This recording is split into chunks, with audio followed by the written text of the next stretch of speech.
So with this morning, we're gonna learn about safety. We're gonna talk about safety, and in healthcare, we say that we say safety first. We say safety first. You have to stay safe yourself, and also the safety of the client comes first. And that's why I encourage my students to read what we call the care plan, because care plan outlines what kind of support a client needs. Let's say, for example, if let me call my client here Mrs. Johnson. I want to transfer Mrs. Johnson from the bed to the wheelchair. What comes into my mind first is safety. How safe am I going to transfer Mrs. Johnson from the wheelchair without causing injury? How safe are you going, or am I going to transfer Mrs. Johnson from the bed to the wheelchair without hurting my back? Okay? So these questions, they have to lean in your mind. And when you read the care plan, because every client has a care plan, it outlines, does Mrs. Johnson need one personal assist, or he need two people assist in transferring her from the bed to the wheelchair? If it is a two people assist, ask for help. Don't try to transfer Mrs. Johnson from the bed to the wheelchair alone, because you can hurt him, or you can cause an accident, or two, you can hurt yourself. So that's why I encourage, read the care plan of every client so that you can be able to know how safely are you going to complete the task without hurting yourself and without hurting the client. So it helps you. So safety, we can say, safety helps you to stay safe. So safety helps you to stay safe. It helps you to stay safe without causing injury, okay, to the client. And I said that in our previous lesson, that client is the person receiving care. And they are called different names. They could be called client, they could be called residents, they could be called consumer, all those names. So the person receiving care is the person we are calling client here. So how safely are you going to complete a task without harming them or causing injury, or without hurting yourself? So what are the three components that you need to figure in mind? Number one, this class will help you to learn about preventing accidents. Preventing accidents within workplace. Preventing accidents within workplace. Okay. To the client, and to yourself. To the client and also to yourself. Number two, safety will also help you to stop the spread. To stop the spread of infections. And diseases. Okay? And diseases. How do you prevent the spread of infections? We know international standard precautions, proper hand washing, use of gloves, isn't it? Wearing of personal preventive equipment, PPE, whenever you are attending them. identifying the source of germs, isn't it? What are the areas that you expect or you can find germs? So it also helps you to prepare. And safety also helps you. It helps you to prepare for emergencies. It helps you to prepare for emergencies. Okay? And how to handle. How are you going to handle those emergencies? How are you going to handle them? And we know that in our orientation, we talked about where to find emergency numbers. Where do you find emergency numbers? You find emergency numbers, you find emergency numbers, they are properly displayed on a notice board. Who to call?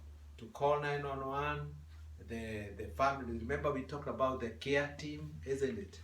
Yeah, the care team. You're not taking care of these people alone. There is the primary physician, registered nurse, social worker, provider, the client himself. You as the caregiver, you are also there. Family members, they are there. All this is destined to make sure that the client is properly receiving the help that is needed. Because how can you make the client feel at home? You make sure that the client is comfortable and receiving the support that he or she needs when you're doing all this. So safety is very, very important. So you say that the role of you as a long-term care worker is to prevent accidents and injury to yourself and the clients, to stop infections and the spread of diseases, and also to handle emergencies. If someone falls, a client falls, you are a mandatory reporter, meaning that you don't need any permission from anyone to call 911. You just need to call. If a situation happens and is a life-threatening situation, you're supposed to call 911 so that you can save that life.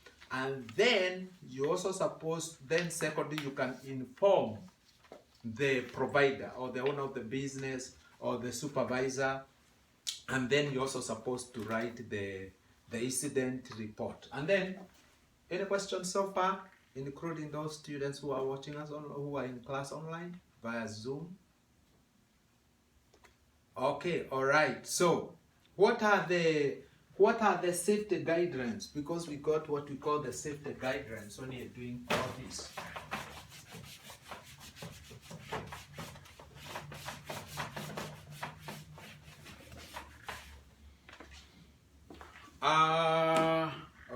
Okay. So safety is very, very important. Okay? You may do all other things. You could be the best health professional, but always remember that safety comes first, because you are dealing with the vulnerable adults. Their health is very delicate. So if you're not taking care of them properly, then that's gonna cause to the clients as well. So number one, safety guidelines. We're gonna talk about safety guidelines. Safety guidelines. And number one, prevent accidents. Prevent accidents and injury to yourself and the client. You prevent injuries and accidents to yourself and the client. So number one, how do you take care of yourself? Number one, take care of your back. Take care of your, very important, take care of your back. Make sure you take care of your back. You don't bend when you're lifting something. You are supposed to squat, okay? You are not lifting weight with your shoulders, you are lifting weight with your legs, isn't it? Okay? That's way to prevent and take care of your back, okay? So you're supposed to do, how do you do that? You do that by conditioning, you do that by conditioning and strengthening exercises. Find time to do some exercises. Could be press-ups in the morning before you go to work, isn't it? Yeah, isn't it? Yeah. And you find sometimes maybe we don't, because we just wake up in a hurry, take shower, you know, and then boom, you enter into your car, and even when you drive, we drive just to the door of the store because we don't want to walk, isn't it? Yeah, isn't it? Yeah. So make sure that you are doing some exercise, even to yourself, isn't it? Mm. Because even the clients, before you get them up, what are you supposed to do? Before you wake up the clients, what are you supposed to do? You're supposed to give them a range of motion, isn't it? Mm. Before you wake them up, you do one arm like 10 times, isn't it? Yeah. Isn't it? Remember, they are not going to work somewhere or to lift some items, isn't it? 10 times the other arm, isn't it? Yeah, make sure their legs, you're doing them, isn't it? Maybe 15 times, isn't it? You're trying to, to help them. So you take care of yourself. Do some exercises, isn't it? And then also you're supposed to use proper body mechanics. You're supposed to do what? Use proper body mechanics, okay? Like the way I was saying that you do not lift the weight with your weight with your shoulders, isn't it? Yeah? Wear close to toe shoes. Wear you make sure you wear close to toe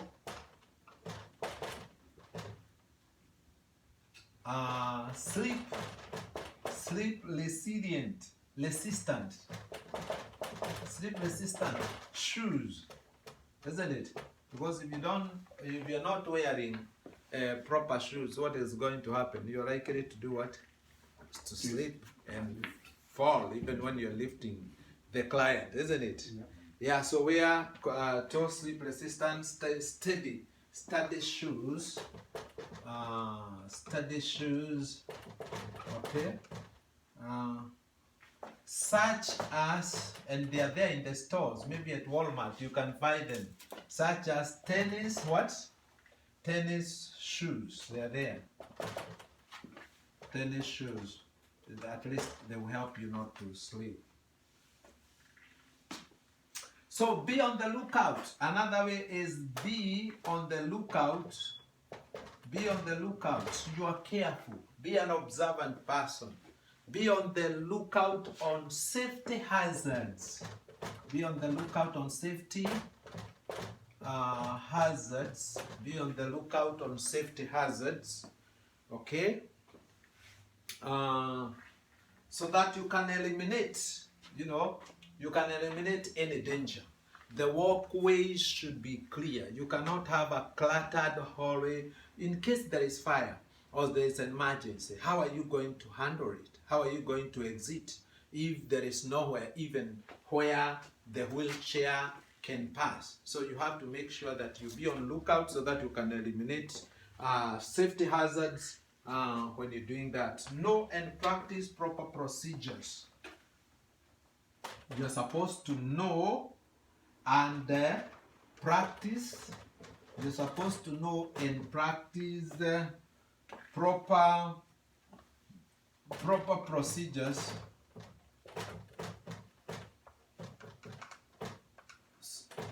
Proper procedures.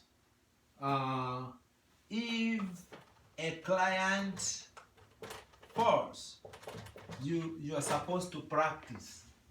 Huh? Isn't it? Practice proper procedures if a client falls. If a client falls, what are you supposed to do? What would you do?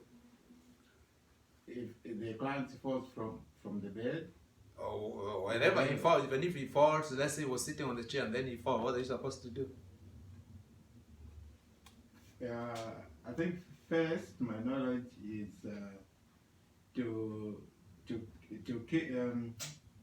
keep him the way he is. Then it is called safe position. yes, You keep them in a safe position.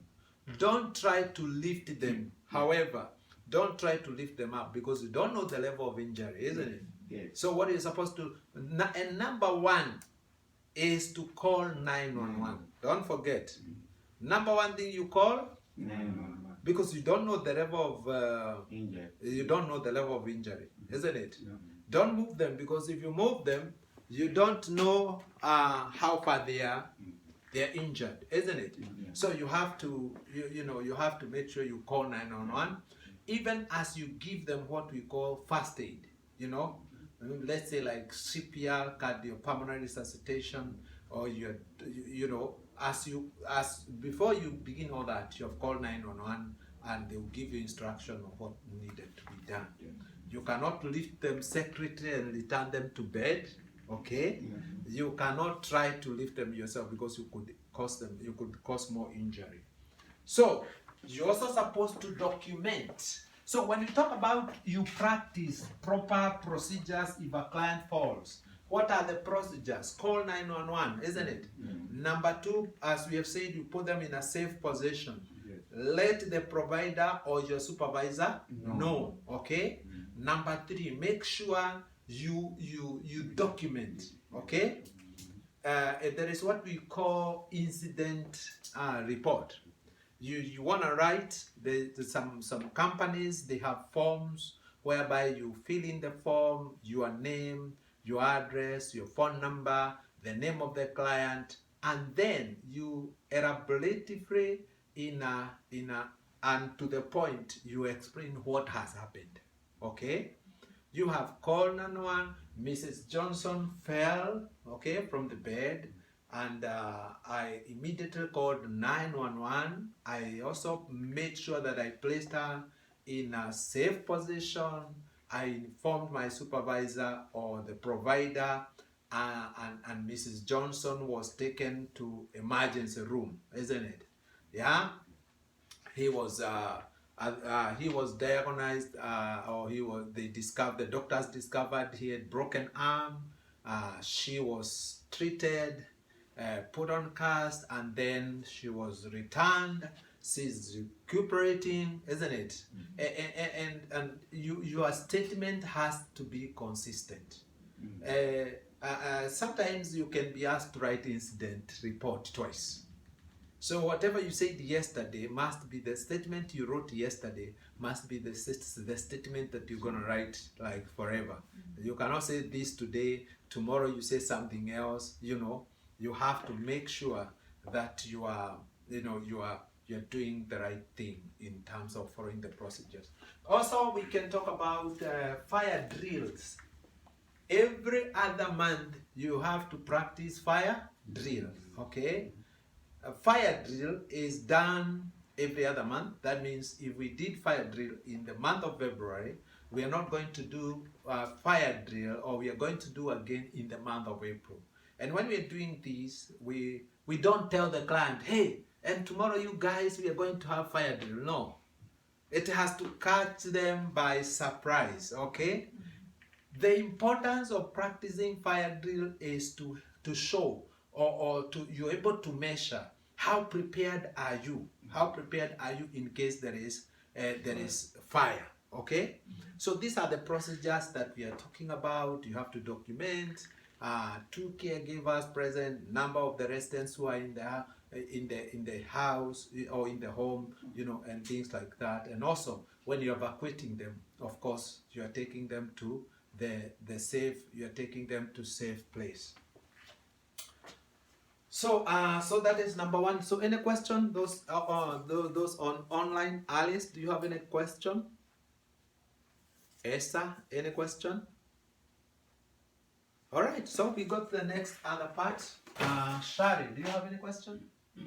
Okay. All right. So, when it comes to stopping the spread of germs, stopping the spread of germs, stopping the spreading of germs. How do you stop spreading of germs? Use infection control practices. Use infection control practices.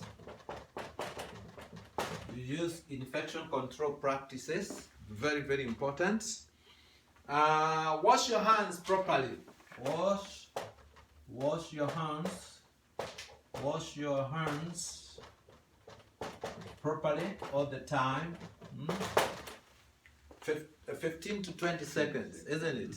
And how to do that we have explained in a number of our previous lessons. First of all, opening water, make sure it is in the right temperature, isn't it? Then wetting your hands, very, very important. Wetting your hands, very, very important. Applying soap, yeah. Lathering services, including above your what?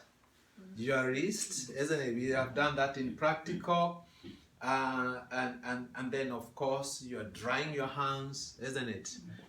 Disposing of the paper towels that you use, and also of course closing the faucet with the paper towel. Very, very important. So use standard precautions when needed. Use standard precautions. Use standard precautions when needed. Use standard precautions when needed. So also clean. You're supposed to clean and disinfect. Clean and disinfect. Clean and disinfect regularly. And disinfectant, there are so many. Use households. Use gloves. Use gloves. Okay, and make sure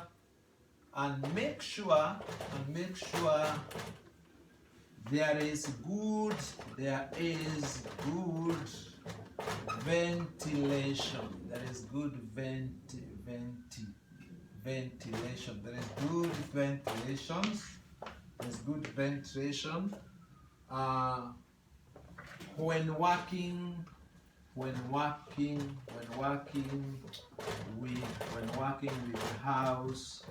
household chemicals. When working with household chemicals, just make sure there's good ventilation.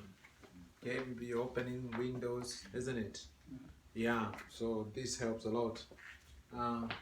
So also don't come to work if you're sick. Don't come to work. Don't come to work when you are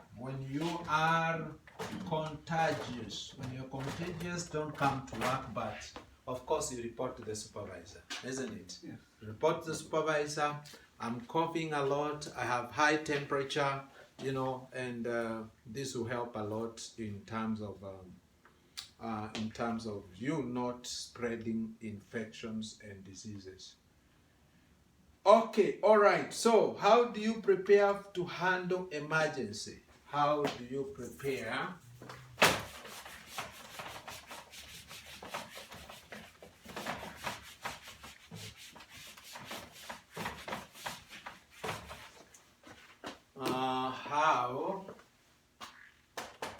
How do you prepare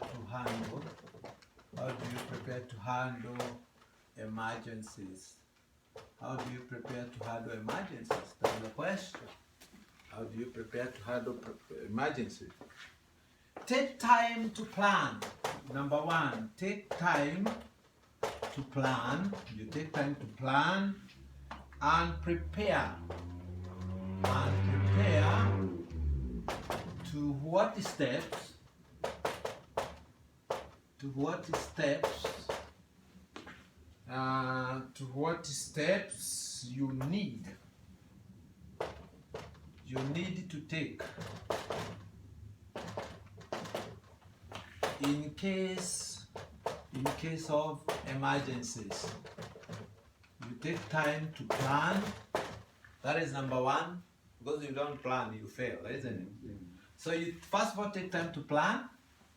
You also take time to prepare, isn't it? Yeah?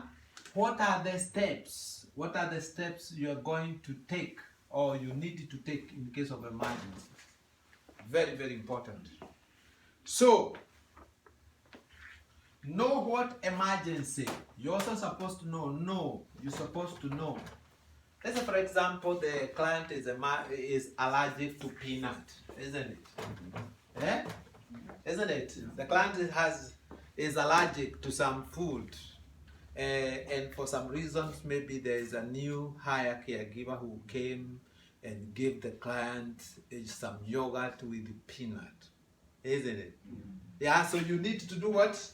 You need to know the emergency. You're supposed to know what emergency action,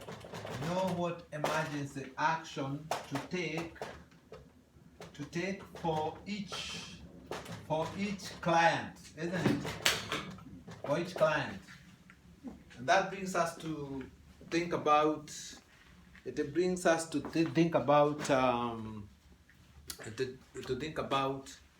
evacuation order. What is the evacuation order?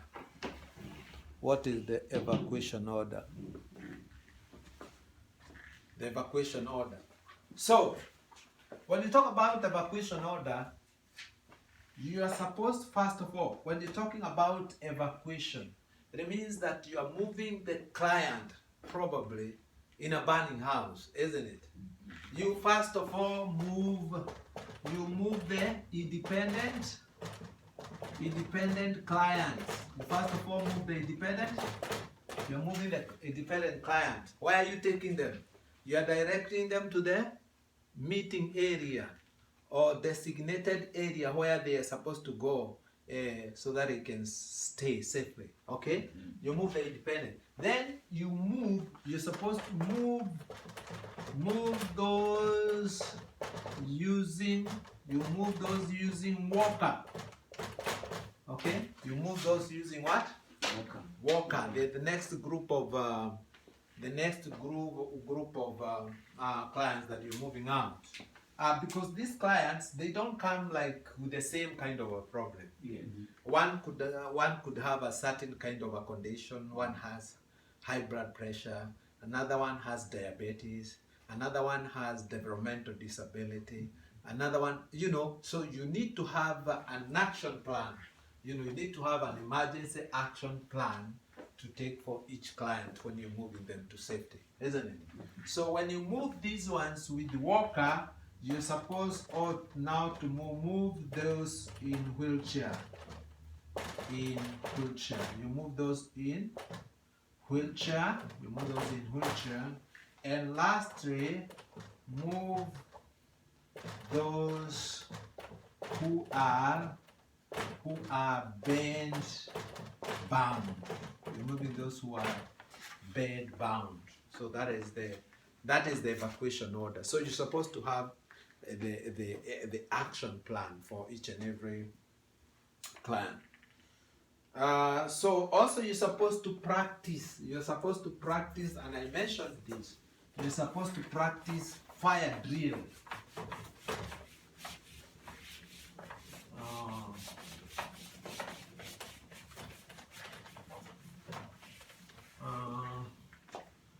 Practice fire. I have trained. Practice fire drill. And I said this is practiced every other month. Yes, stay calm. So you can imagine if you have anxiety and fear, and client, they're also in the same mode, isn't it? So you have to be strong, isn't it? You have to be strong. Huh? And if you're not strong for yourself, be strong for the clients. Okay? Yeah, be strong. Because if you freak out or if you're in panic mode and they're also in the panic mode, you know, nobody's going to help each other, isn't it? So you have to be strong. So practice emergency evacuation, and I'm saying that you stay calm, stay calm and appear confident. Appear what? Confident. Yes. How do you appear confident? How do you appear confident? Stay calm and appear confident. You know, you are giving them assurance, isn't it? Hey John, everything gonna be fine, isn't it? But if you're saying, oh my God, what are you going to do? You can imagine. You're the person taking care of these people and you're saying, well, oh my God, what are we going to do? Isn't it? Yeah. Or what? And also, it's like when you're looking up to someone that you know you have this strong person who you think he has so much ability to help you in something, isn't it? You know, isn't it? Suppose you are in that with that person and says, even me, I don't know what you're going to do, isn't it? Yeah. So even though you could things are tough, you can see things are really tough. The worst thing you can do is to show your clients that you are incapable of helping them. But if you're giving them assurance, you're telling, you know what, we can do this, we're gonna overcome this. You're staying calm, you are appearing confident that even though the situation is not favorable, you're one person who is there for them, isn't it? I know that sometimes what people need to do is an assurance, isn't it? But if you go to the doctor and tells you, hey, the way I see this situation, man, I don't know whether you're going to make it. And this is the doctor anyway. He's the person you're intending that is the person with the solution for you. Then things become very tough. So you have to stay calm and appear confident. Alice is in. Alice, can you hear me? Yes. All right. Esther, are you there? Good. All right. So we've talked about how to prepare and handle emergencies, and I said, number one, always don't forget to call 911. Because when you call 911, what you're doing, you are activating emergency responder system. And also, when you make a call, you call 911, they can see the signal, the location where the signal is coming from, isn't it? So the help gonna come to you in a very quick manner. So those are some of the things that we need to know. Now, we talk about back safety and conditioning.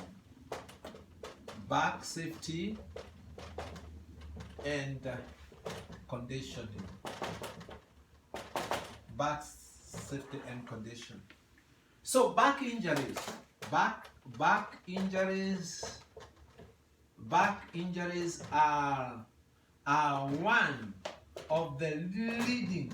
Many people they are hurt. They usually hurt. They are the leading causes of injuries in workplace. One of the leading workplace injuries.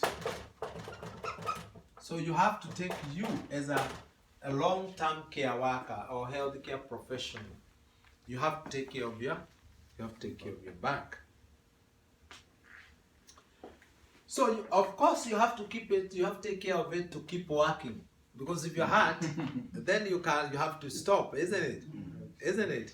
Then you have to go for therapies, isn't it? Yeah? Yeah, so and I know a lot of people who have had back injuries, you know, back surgeries, and you have to stay months and months before you go back to work. So the proper you take care of yourself, the better. So number one, how do you do that? How do you take care of your back? Proper posture. Proper posture.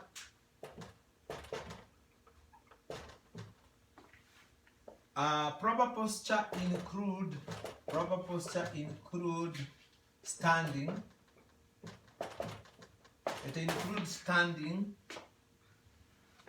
and sitting. And sitting in upright. In upright.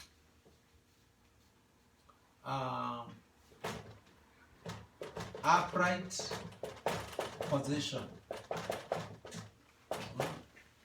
Proper posture includes standing and sitting in proper position. Okay, so proper sleeping. Proper what? Sleeping. Yeah, proper sleeping. Make sure you have proper sleep, isn't it? Also, you don't have enough sleep. How are you going to take care of the clients, isn't it? Your body needs proper sleep. Yes, your body also needs proper sleeping. It will help you. Huh? Okay. So then we can talk about aerobic activities. What are the aerobic activities? As we are talking about exercises, we are talking about exercises.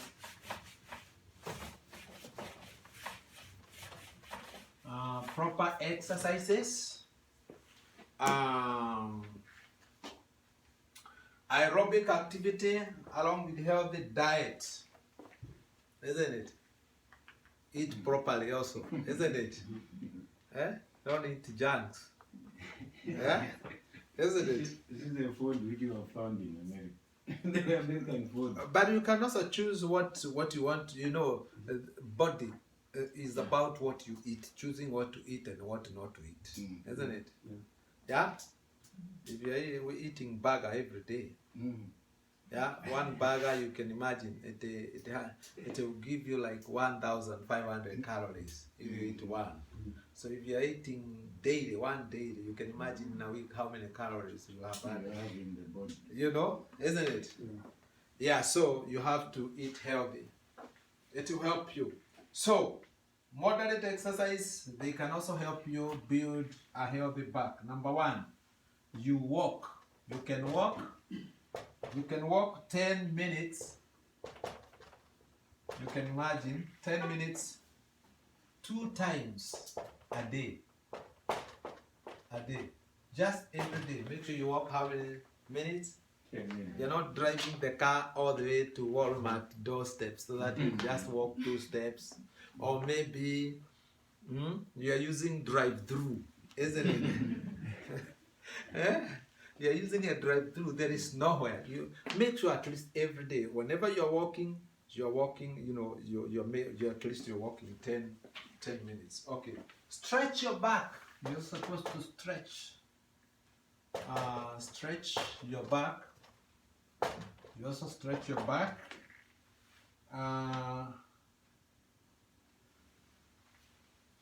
Okay, stretch your back 5 to 7 days.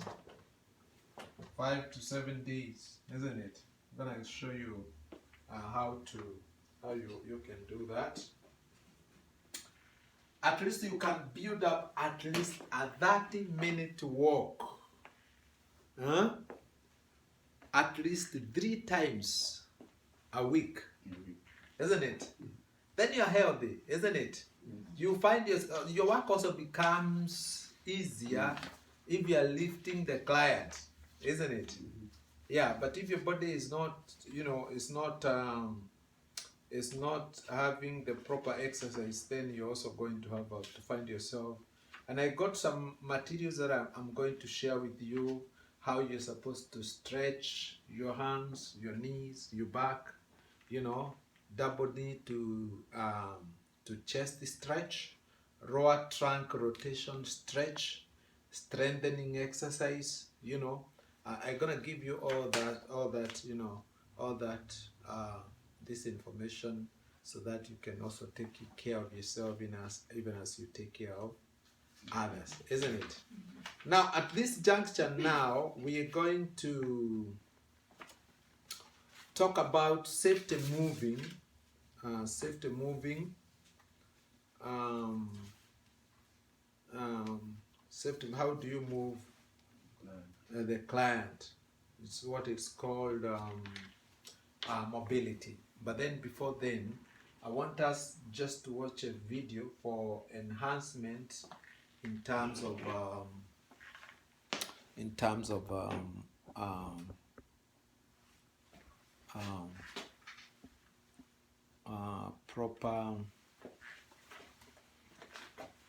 proper body mechanics, so that we can have an idea of what I'm talking about here.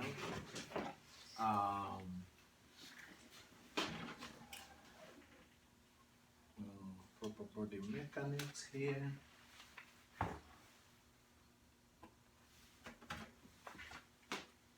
Those online, I believe they can see what we are doing here. Proper body mechanics.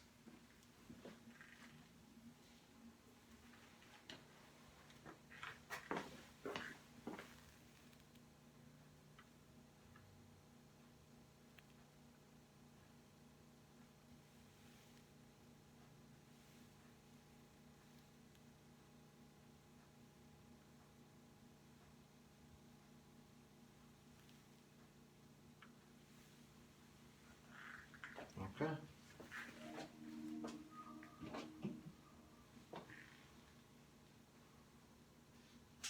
Okay.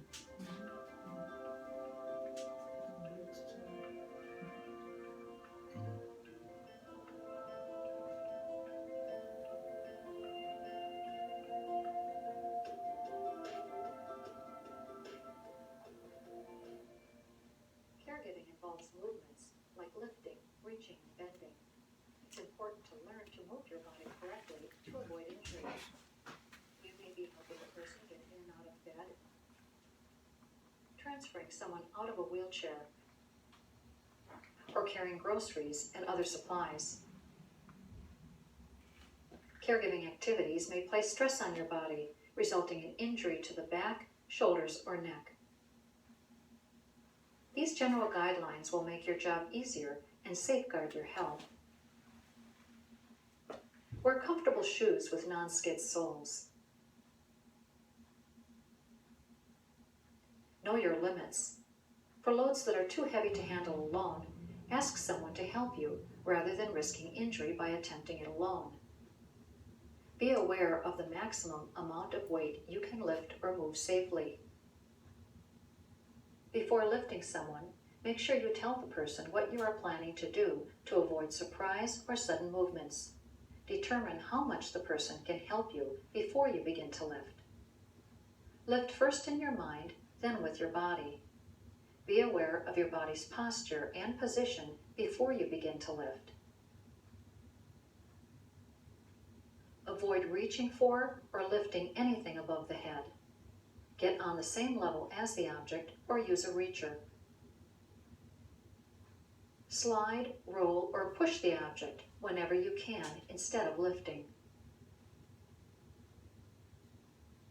Posture refers to the way we hold the position of our body while standing, sitting, or lying down. Proper posture is the correct alignment of the body. Proper posture maintains the natural curve of the spine, helping to conserve energy and prevent muscle strain. When standing, proper posture includes having your head up with your chin in. Your shoulders are back and relaxed. Your chest is up with your abdomen pulled in and up. Buttocks are slightly tucked in and knees are unlocked. Your arms are at your sides. Your feet are flat on the floor and parallel, about 12 inches apart. Your weight is slightly forward.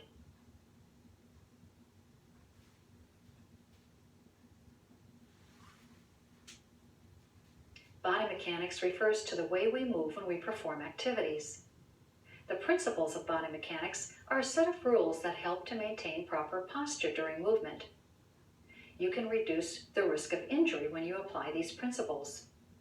The following are the principles of good body mechanics when lifting. Create a strong base of support by widening your stance so that your feet are about shoulder width apart. Place one foot in front of the other, or the feet can be parallel if the space you are in is limited. Get as close as possible to the object or person without leaning forward. Keep your center of gravity low. Squat down by bending at the knees and hips, keeping your back straight. Avoid stooping over at the waist. Before lifting, tighten your stomach and buttocks muscles. Lift by using the strong muscles of your thighs to come up to standing. Always lift in a smooth motion to prevent injury. Never twist at the waist when moving an object or person. Instead, take small steps and turn your entire body in the direction you want to face.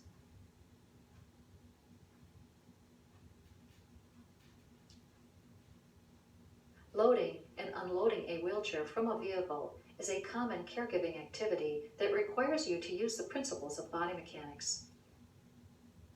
When loading the wheelchair, remove the armrests and the leg supports if possible to lighten the load. Then fold the chair to make it more compact. Keeping the chair close to your body, bend your knees and hips and use your leg muscles to lift the wheelchair into the car. When unloading the wheelchair, bring the chair close to your body and use your legs to lift and lower it into place. Rushing or hurrying during caregiving activities increases the risk of injuring yourself or your client. It's important to pay attention and to use the principles of body mechanics no matter what task you are performing. Remember to stretch your back and body during the day. Regular exercise is enjoyable and increases energy and strength. Even short periods of relaxation are beneficial for overall well-being. The principles of body mechanics are easy to learn and important to include in your daily life. Maintaining proper posture and applying these principles are valuable skills for you as a home care provider because they help to protect your back. They also make your job easier by reducing fatigue, by remembering to apply these principles whenever you move or lift.